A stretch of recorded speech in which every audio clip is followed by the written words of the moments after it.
very good morning to you. My name is Peninah Wachera and welcome to the Younib breakfast show here at Younib TV. So today we are going to talk about environment. I know most of us tunaongeanga kuhusu environment only when it's Environmental Day. And this has been inspired by a film that we posted here at Younib TV called The Letter. I hope you guys were able to watch it, and if you are not, we'll get more insight about the film later on in this conversation. So the topic of the day today is about climatic change. I know many people have had a lot of issues, a lot of controversies when it comes to this topic at hand, because different people have different ways of approaching climate change, and different people have their own impact or their own meaning when it comes to climate change. But we are here with one of the best people we have around here at Younib,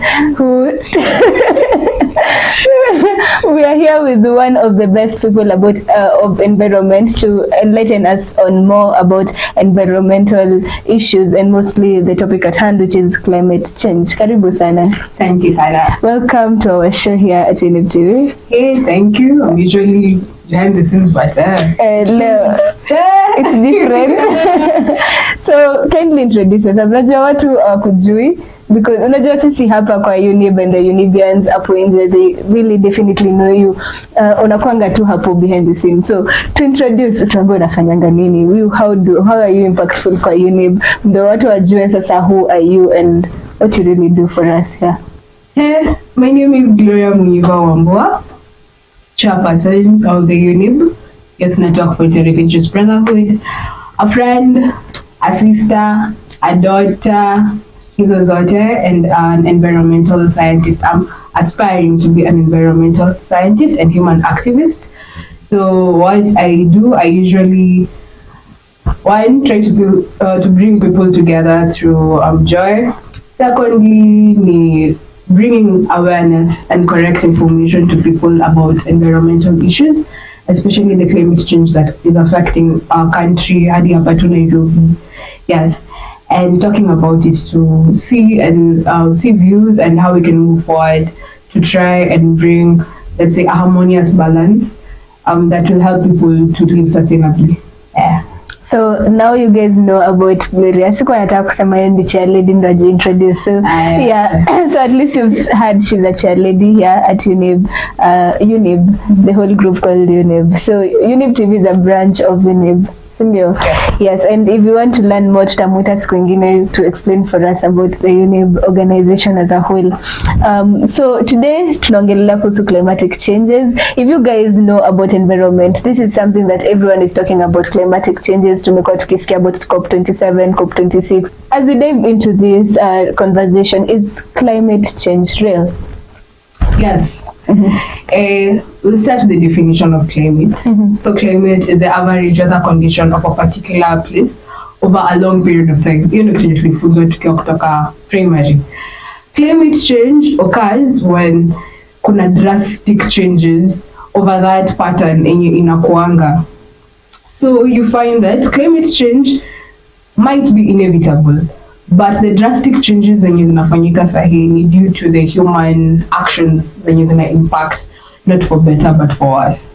So that's why we have that, because now farmers are confused on the, let's say, rainy seasons. You have planting seasons and harvesting seasons because of that. We also have poverty is on the rise. We have the conflict between the global north countries, is only countries and is developed, versus the global south, so it's still we're developing or least developed. Now unapata the actions of those when you are north countries, when you are developed countries, actions zao ndo zinatu affect, haziwa affect. Kama plastic pollution, you find that it affects us most because we are tutasema not usually weak at much, but tunaweza sema weak in terms of economy, that is, and that's why we get affected more. Wow, what affect you, I guess, but if you see how they usually, let's say, more prepared for natural disasters compared to developing countries, and that's why it's a cry for our nature, because it pushes humans, especially the weak, to the brink of kufanya vitu out of desperation, such as, let's say, cutting down trees. Tukisema uko US wakisema it's illegal kuna places specific. For them it will be better because the country is at a higher level. The number of poor people utapata wako wachache compared to now a developing country. So huwezi ambia mse mwenye hana any other place ya kupata pesa asichome miti yenye anapata for free kuuza makaa.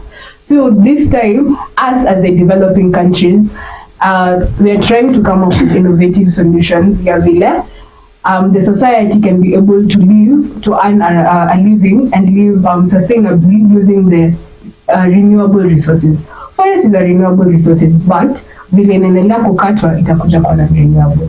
That's now what we want to bring that awareness, because there's a lot of misinformation. Storika and natural gas companies, fossil fuels zenye zimekuwa on the rise. Hiyo kitu ilianza kutoka 1860. Ulikuwa unapata countries zenye ziko developed, sema European countries, juu hapo ndio ilianza. Wakianza build industries kutumia charcoal and whatever, walikuwa na emit a lot of gas. And there's a lot of scientists who walikuwa na back up to that theory. Yeah, the carbon emissions zenye zina result after people burning charcoal. So na hizo fossil fuels kama natural gas, oil, hizo vitu zinaleta issues pia kwa increase in temperature, inaleta sa global warming. Because global warming na climate change ni different. Yeah. Na global warming ikioka juu hizo ni heat inatrapia kwa atmosphere, inakuwa issue kwa sisi kupata hadi mvua. Juu hizo miti zenye zimekatwa na wakose kupanda, hakutakuwa na miti zi kwa sinka za hizo carbon. So kama hakuna miti za kuvuruta hizo carbon, ina trap, inaleta heat, kuna kwa na drought, watu wanakufa njaa. Sasa unakaa Kenya, more than half of the counties wako na drought. Yes, unaona? Ukiona hadi vile Kajiado ile tenye ng'ombe ilikuwa inauzwa 5 so. Sai northeastern bado kuna counties zenye kwa hiyo northeastern region bado kuna drought. It's a lot of things. Yes. So you've already explained to us about the climatic change. Now, you know, most people I know out there wanajiuliza, how is it a crisis? Yes, you've explained to us how it's real, like it's really affecting us. But also looking at it, like we are developing countries. We are literally developing as a country, like Kenya, for example. But the already developed countries, maybe when developing, they really use their trees. Because now you can see in such developing countries, they still also use the boards to make houses. We here in Kenya, we cannot say we do that. Like usually we use timber just a little bit when doing construction, not as much as other people do in the European countries. So how can you say that it's a crisis? Is it a crisis for only the northern people or the southern people? Actually both. But when you affected the most, it's usually us, the developing countries. For the part of timber, when Wangari Maathai created the Green Belt movement, alikuwa ameiweka specifically at that time, see, she was a chairperson of the National Women Council of Kenya, I think it is that way. And alikuwa on how women are usually, they won't be a contributor, but how their role in the family forced them to become a contributor kwa deforestation. So she came up with that Green Belt movement, ya Tamila cut one, plant two. Yeah. Ni ya slow down rate of deforestation. And sasa unaona sisi hatuna alternative options nyingi compared to a developed country. Developed country ka industry zao wanakuanga, because they already is it evolution or the industrial revolution, that is evolution, unapata wao wako ahead in technology. So how they counter-attack na mambo ya climate crisis, it started from a long time ago, 1860s. Sisi tunaipata sahi, because how we carbon emissions zetu hazikuangi the same rate na developed. Remember, industries emit a lot of carbon dioxide, sending on carbon monoxide, na hizo gases tunaonga as greenhouse effect. But now the developing countries kupata peer partners, which is not wrong, but unaona scientists wanajaribu ku ensure that us as developing countries tusifike kwa hiyo level ya developed countries ya mambo ya kuseme exceed the temperatures that are kept. Ndio tusiingie kwa now let's say natural calamities or a climate disaster, unaona. And then now it brings about the collective responsibility expected from both parts, now in our own ways. For the developing countries, ni ensure tuna measure tusifike hiyo point. For the developed countries, wataangalia mambo ya mitigation, at the same time wataangalia na mambo ya alternative, yani reduce hiyo impact. Kuna difference, but crisis iko both sides. Ukiangalia ni European countries yako na extreme temperatures. Juzi US, New York kulikuwa na snowstorm. Hata wengine wakatai, it's still as a result of climate change and global warming. Yes. So I hope at home you have gotten to learn and understand about environment ikianza. What is climate change? Is it a real thing? Is it really happening? And is it really a crisis? I think from this we have been able to answer the two questions, or the three questions. What is climate change? Is it really happening? Or rather Pia also, is it really a crisis? So guys, I hope you're learning so much when it comes to environment. You can send in your questions about all the questions when it comes to climatic change. But before we continue this conversation, I want us to take a short commercial break, and we'll be back with more information when it comes to climate change. Don't touch that dial, we'll be right back.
Welcome back to the Younib Breakfast Show here at Younib TV. As you can see, I'm here with an environmentalist. Yes, is that the word? Yes. Yes, I'm here with an environmentalist who is here to enlighten us more about climate change. Before the break, we have talked about what climate change is it real, is it a real crisis, and we've been able to understand and also who are most affected when it comes to this specific thing. You can continue engaging with us here at Younib Breakfast Show. Send us your questions, send us even your contribution when it comes to climate change. Do you think that climate change is really a crisis? Do you tend to differ or to also agree with this thing? And how do you think we can be able to make it better so that we cannot suffer as a whole, as people as a whole? So as we continue with this conversation, I would like to ask, in your opinion, how do you think that climate change came to place? I'd say through energy utility companies. The energy utility companies are, again, natural gas companies, oil gas companies. The rate of using the industrialization really may take place, may increase. And the more it increase, the lower the rate of people taking measures to counter-attack it. So if it was 30 years ago, we wouldn't have been talking about climate change because at that time the scientists knew it's inevitable because of the industrialization. But the rapid process as to which people are becoming careless, especially companies that sought to ensure that environmental conservation is preserved, because it's a right of a human being to access a good environment, ndio imefanya tufike hapa. Okay, so you've talked about the natural gas, and as you've said, it's natural, and I think these are the things that we are supposed to use as human beings. So why should they say that, in your opinion, these are the things that are affecting it? Okay, thank you. If it was 30 years before, then we wouldn't have this problem. But right now we have it because of the industrialization, or the way energy utility companies are not following the standard measures that were put by international laws to ensure everyone's safety and quality of health, and to prevent the natural disasters that would have occurred. You see, natural or gas, oil companies, this non-renewable energy, because it's non-renewable, especially oil, you'll find that when it's burned to produce its heat in a result from something being burnt, or your gas kubaniwa ndio itumie you heat. The heat that is resulted from it produces of carbon dioxide na other compounds zenye zinatrapiwa na Earth's atmosphere. Sasa tunaona the ozone line endelea and that hiyo sasa the entire situation results to a climate change. It results to a drastic climate change, and drastic climate change does not affect only the area yenye wanafanya hivyo. It affects the entire world. That's why you'll find if a person's action in a place happens, the entire world will feel the heat. Exactly. So, in your opinion, if we could take, if every company will take the necessary measures, then we will be in a better place right now. If they would have past tense, but because they didn't, we now have to find alternative ways. That's what. And now, what are those alternative ways that people can take? Kuna green energy. Okay, so kwa environment, situlifunzwa shule, kuna two theories. Kuna the social economic theory and the green political theory. So I'd suggest, in my opinion, for a merge, we in Kenya especially, we don't have parties that really advocate on environmental literacy, clean energy, or green energy, green positive energy. So because already we have the effects, what we can do right now is to stop the anxiety and look for hope, because that's what we do. And that's why Younib attends so many conferences and involves the high school students kutafuta ways kama hiyo ya use plastic bottles for art, planting trees, these simple ways as to counterattack these certain measures. That is what we can do from the grassroots level, which is really important. Yes. So let's talk about, I think we have talked about the main threats. Let's just go back to that. What do you think are the main threats of climatic change? Main threats of climatic change? Yeah. I'd say the one and only is the human action. Personally, I feel the main threat is human action. Climate change is as a result, sindio. Our human actions zimefanya hiyo rapid the increase in global warming, sindio. Yeah. And increase in global warming imeleta drought, imeleta flood, imeleta drastic snowstorm, vitu heavy blizzard, confused these, let's say, unpredictable weather patterns. Yeah. It has also brought poverty. We won't lie. Mtu mwenye hayezi because of bad sanitation and whatever respiratory, unapata the person is forced to choose between kulisha familia or kwenda hosi kuangalia shida yake. And remember, this person is contributor to the Kenyan economy. So unaona kama mse anafanya opportunity cost na him or her is not in a psychological well state ya contribute to the economy, affect economy ya Kenya. It's environment interconnects with everything. It interconnects with peace. If a place is at a war, ama kuna conflict because of unequal distribution of resources, It will bring war. it's a letter war. Hivyo ndio iko. So yeah.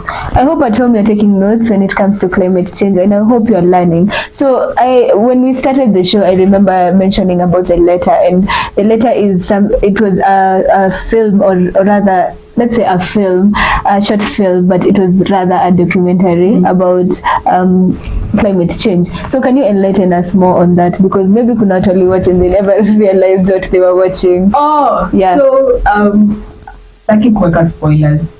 So I give it product. The good thing is we already played it, so yeah. Watch. You should bring it again. Yeah, we will consider it, but try to explain to us just in case there's somebody maybe at home who really watched it and then I can like now what is really happening, and yeah, so just enlighten us or the viewer outside there mwenye alishindwa kuelewa ni nini exactly why. Okay, so Pope Francis might be the first Pope to really major into environmental issues. We'll start with that. He's my favorite environmentalist actually, because he brings the interconnection between our spirituality, our faith, and the environment, because he tries to show that environment includes the care for those who are less fortunate, those who need us to stand up for them. And with a group of the individuals that you saw, each has their own background story, a different race, a different religion. And there was also the introduction of the indigenous community, who have been set up aside kwa kama tourist attraction, but not being there at the decision-making table.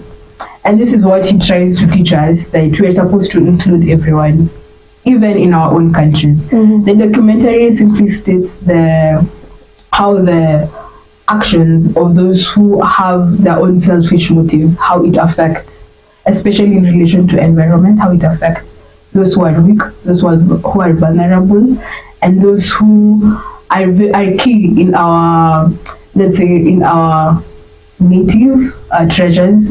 That one I'll speak like for the indigenous man Kwanga from Amazon, if I'm not wrong. Yeah. And you'll find that through the environmental advocacy or the stories that they were giving, they were able to console each other. That is, they care for one another without the limits to race or religion. The documentary shows the reality situation that is happening right now, and how the vulnerable, the weakest, the least developed countries and the developing countries are the ones who get the major impact on climate crisis.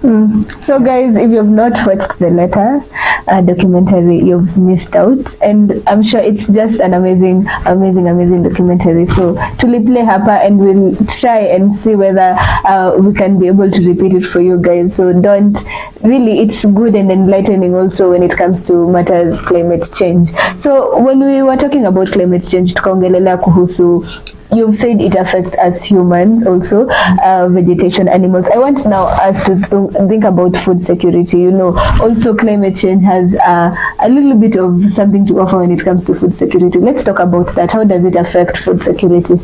So food security, as per my understanding, relates to the nutrition of that food, the quantity that will enable the people who are using it to be, let's say, to be healthy and to be able to function properly. Climate change affects food security in terms of food, let's say famine, shortage of food, and peer the nutrition, the amount of the nutrition, the quality, the nutrients. The nutrients that are in those plants are quality of food. When there is drought, utapata kuna shortage of food. Na pia wakati wa flood bado utapata kuna shortage of food. Pia kuna mambo ya introduction of GMO, which unfortunately it has been grasping even the developing countries, and it's not. You find that most of the GMO are unhealthy. I'll take an example. I think it was 2 weeks ago, and TV was talking about the genetically modified coffee. Enye ilikuwa imeanza kulimwa senza makuini, and how the farmers have become so angry about it that they've decided not to use it. Whereas walikuwa wamekatazwa, they were being discouraged from using their indigenous crops. I'd say we have climate change also is key in terms of food security, because if we are starting to use the GMO in our communities, abandoning our indigenous crops, it brings harm to our bodies, especially so many of the crops have microplastics in it, and us absorbing or eating or digesting those foods which have GMO and have those microplastics in our body results to the high rate of cancer that we have right now, the obesity that we have. So food security is interconnected in different dimensions common by climate change. Yes. I hope at home you're getting to learn more about it. And also why most people now have cancer, because most people have been asking themselves, "Mona cancer imekuwa this rampant in this day and age." So I think this is eye-opening to even the viewers out there. So I know every problem has a cause, and definitely there's somewhere where all this came from. Do you think that the countries that really started this problem are really accountable for the problem of climate change? I haven't looked really on the research, but most have admitted to take part, but are not willing to change. That's what I can say. They're not willing to change. Yeah. They'll promise at these conferences, COPs, they've always promised to change, to do something, but they are very ambiguous in terms of how they do it. So they do not make any promises. They just state their suggestions, but they won't do nothing. I feel as if hizo COP zinafaa kuatendiwa na the people on the ground, those people that really feel the heat. Because kama Kenya tulikuwa na the second largest number of delegates COP ya this year. People who hata ukiangalia hizo majina zao, they really have no clue on what environmental issues is or climate change, or are the contributors to the environmental issues as well, because it also affects, it's also part of human activism. Naona wengine hapo the key in mambo ya threaten human life and so on, and being people of, let's say, warlord and all that. So because we've been talking about COP27, COP26, and I know there are people who out there, they definitely don't know about COP26. I want us to hold that thought. Unakuja sahi kutuongelesha kuhusu COP27 and COP26 and the so-called COPs. Juu watu wengine nadhani ni polisi, they never understand what is really happening about it when it comes to environment. But there's something called COP27, COP26, but after this short commercial break, we'll come and deep dive into what COP26 and what COP27 is all about. So don't go anywhere, we'll be right back.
So welcome back, guys. This is the Younib Breakfast Show here at Younib TV with me, Peninah Wachera, and today I'm having a guest who's an environmentalist called Gloria Munyiva, who is a Younib and also the chair lady of Younib, to come and enlighten us more about climatic change. And before in our first segment, we have spoken about what really is climatic change, how really it is, and what is it really a crisis. In the second segment, we've been able to know now what really is this crisis all about? How does it even affect every individual?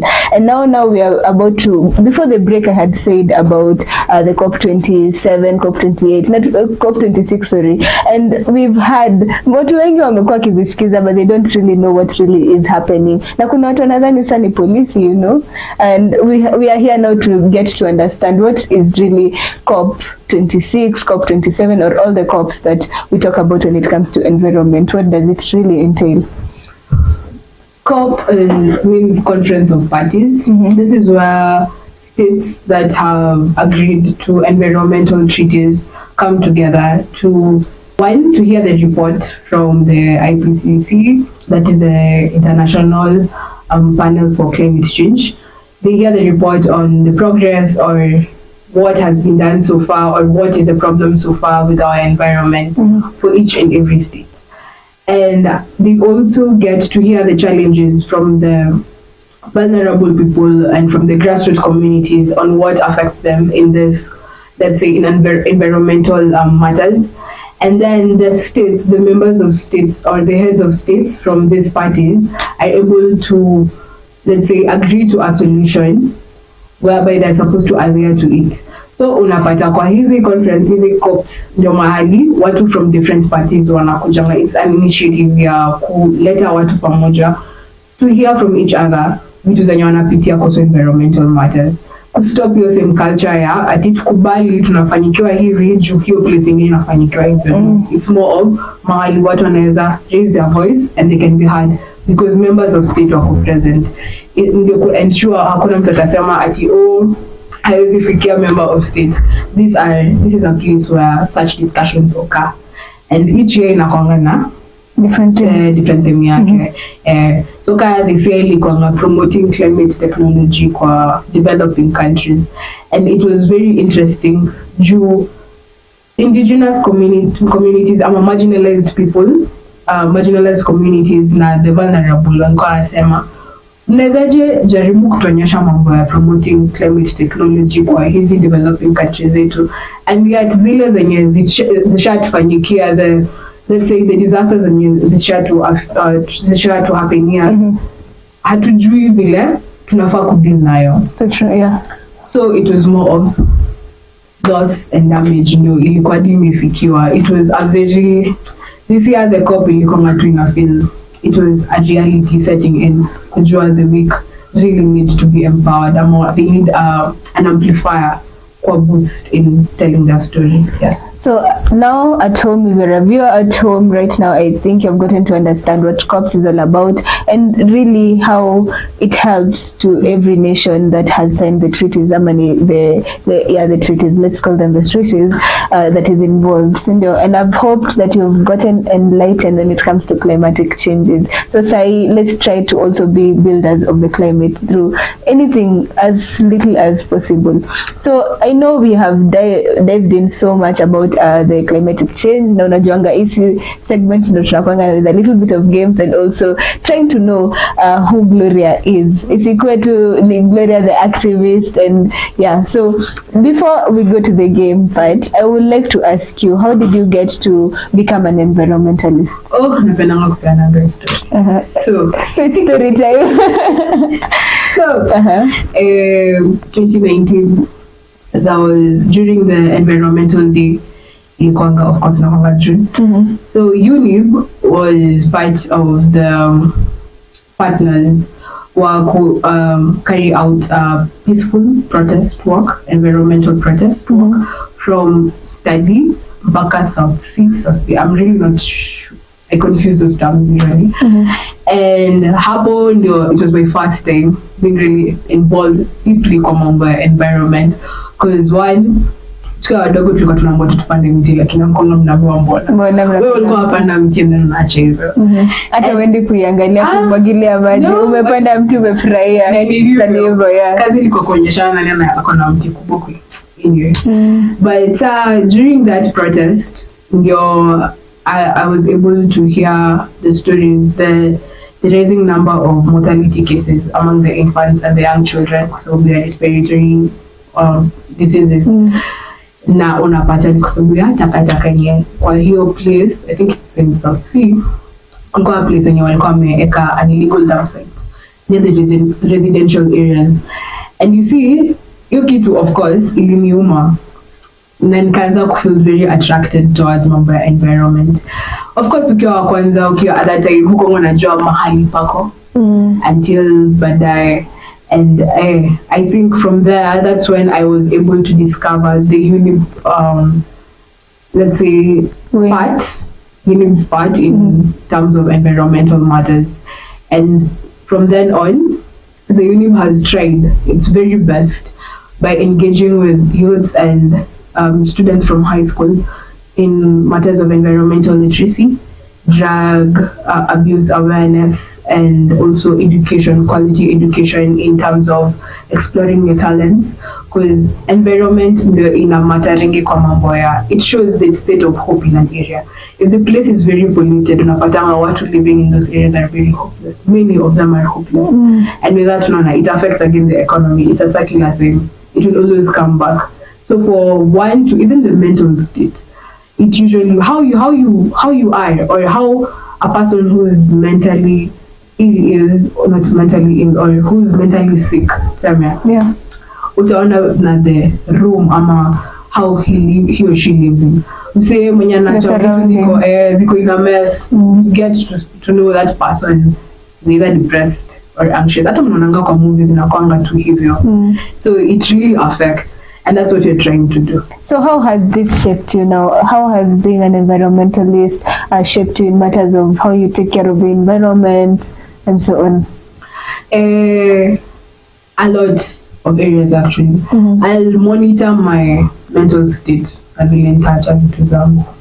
Because kuna hiyo feeling yenye ukitandika kitanda asubuhi una feeling fresh.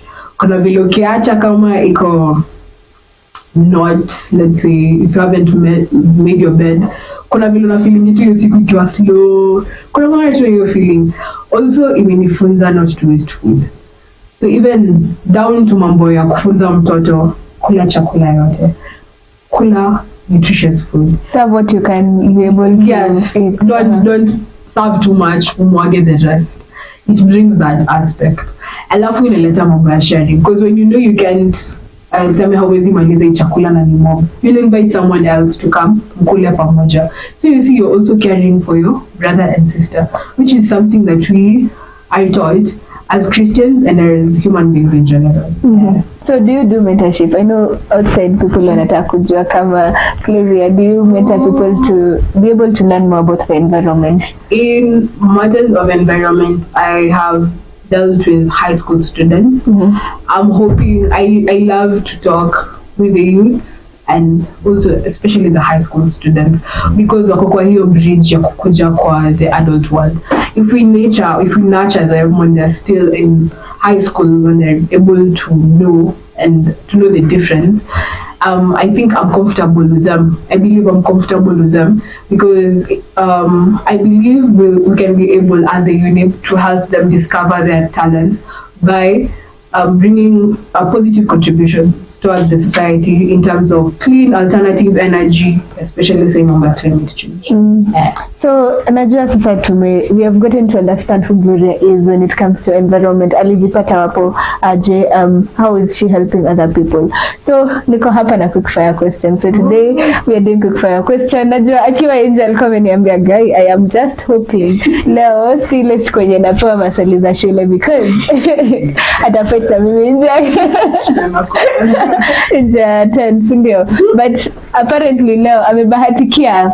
The questions today is quick fire, so we're just trying to know who Gloria is and really hiyo tu ndio tunataka kujua. So in this quick fire question episode, hizi maswali, you don't have time to think. Whatever comes mbio bila ku waste time. No wonder it's quick fire questions. I know it's something about you, so overthink, unajijua.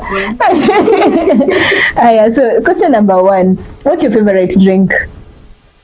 Coffee. Yeah. Why coffee? Kahawa, cold coffee. I know it's weird. I love cold coffee without sugar. Inanifanyanga na feeling I'm very active. One. Secondly, I don't feel spending sugar rush pia. Coffee inaniwekanga tu kwa mood. Cold coffee without sugar. Black Wow. coffee. Cold black coffee without sugar. Oh my god. Haya. It's not nice to be Gloria. I love sugar. Napenda sugar anyway. When are you most productive? At night. On you explain. Oh, sorry. Asubuhi inakwanga more of kuprepare myself ndio usiku ikifika nijue nitafanya. I find myself more active at night. Kufikiria creative process yangu kaniko na creativity, but creative process yangu inakuja more serious. Actually, you know, I knew I have a companion there, so I'm also a night person. I know every viewer amejua cycles. I've been asked this question over and over again. Hadi wakaelewa this person is a night person, so yes, I just feel there we are together in this. Okay, how do you start your day? Where? Kwa person. Ndamka, stretch, niombe. I'll try and write somewhere what I'm supposed to do that day if I didn't do the previous night. Or naiweka kwa akili vitu zenye nafaa kufanya, and then I can plan somewhere. Of course, salimia watu wenye kwa nyumba, kama niko peke yangu najisalimia tena. I love dancing in the morning with it. I feel it's a great way to start your day, because even though hiyo siku itakuwa nzuri, if you danced in the morning, unajipata you have less pressure. And then I'll do my program for the day depending na schedule ya hiyo siku. Then at night, now if I had something that involves my creativity, kazi inaanza sasa proper. And it depends also. I have also days that are not I can't call them busy days, but just not your ideal day. Those days namkanga najidrag tuko tu hivyo usiku nalala mapema, hoping the next day will be a better day. Also, yeah, even though actually that is how I do it. But I think that is awesome. Nimesoma, so I'll be waking up and try to dance, and then I will come and tell you vile kunaenda wiki yangu imekuaje. I'll try doing that. If you're at home, that's a new thing. Najua I'm just crazy vitu sana. Unaamka una dance. I will try that. And even you, the viewer at home, when you try it, tuambie, tell us our social media platform, tuambie Glow yenyewe, this is really working. Okay, so my last question: what advice will you give to your younger self? Because it will all work out. It will all work out. Have hope. Oh, the things that you thought you wanted to be, you ended up hating them. It will always work out, and love yourself. It will always work out and love yourself. I know you can think that you're giving your younger self advice, but you're giving our viewers the advice. Like, as if I relax to things will just work out. So guys, I hope you've learned more about Gloria and also about the topic at hand. You know, environment is a topic that you'll definitely talk about it, and I think people are not talking about it enough yet. So it's something that we need to be pushing, and we as Younib are assured that we usually think about environment like in most of the things we do. So Adi, let me just give you guys a joke. Unaona, if you're working with Gloria and you have what's new query? I want to motivate other Glorias out there. So unatembea na yeye hapo nje, and then you buy maybe a snack from any place kwa njia mkitembea, alafu jaribu kutupa hiyo karatasi, she will pick it or tell you to pick it and put it in your bag. Uende utupe in the right place. So she's actually a motivation, and she doesn't just tell you to do things, she will tell you unafanya hiyo kitu and you must do it actually. Hiyo pepa utachukua hata ikiwa kwa mtaro wapi, you'll have to go get it there, put it in your bag. You put it in your bag, utaenda utupe in the right places. So I think that is a very good thing because you're helping people to become environmental. I hope you guys have been able to learn more about climate change, about the environment. Let's be ambassadors of the environment. You know, we need each other. Our children still need this environment here. pia for them to survive. If we tuiharibu sahi, they won't be having a good place, you see, for them to survive. So we have to take care of our environment for the future children, for our future offspring, and for also them wasikufe haraka juu ya cancer. You see, we have so many reasons to put our environment at a good place, ndio. So thank you so much for coming to our show. Umeng'ara kumiliko. Thank you so much for coming to our show. Yeah.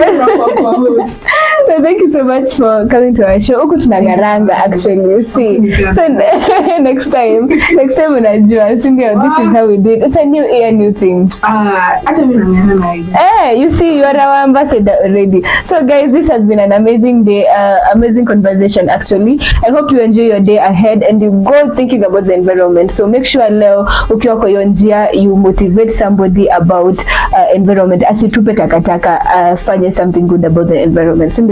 So until next time guys, this has been the Younib Breakfast Show. Please have an amazing day ahead. Goodbye. Bye bye.